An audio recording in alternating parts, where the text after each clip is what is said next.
સરસ. આપણે છીએ દિનેશભાઈના શુભ લગ્નની અંદર.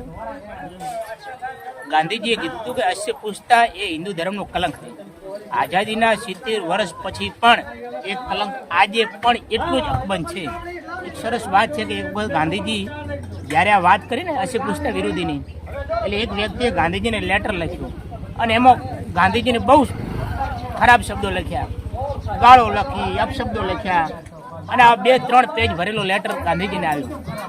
ગાંધીજી આખો લેટર વાંચ્યો, એમાંથી ટાંકણી કાઢી લીધી અને લેટર જે છે એ સાહેબ ફાડીને ડસ્ટબિનમાં નાખ્યો.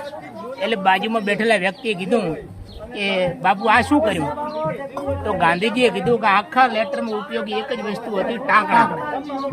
એટલે આજની તારીખમાં સૌથી અગત્યની કોઈ વસ્તુ હોય તો એ છે સમાનતા. અત્યારે જે અમે આવ્યા છીએ એ સમાનતા રૂપી એક ટાંકણી છે. અમે ઈચ્છીએ છીએ કે આખો લેટર સમાનતાનો હોય અને એના માટેનું આ એક પાપા પગલું છે. આશા રાખીએ તમને આ સમરસતાનો એક પહેલ ગમી હશે. Thank you very much. અને ભાઈને લગ્ન જીવનની ખૂબ ખૂબ શુભેચ્છા. Thank you.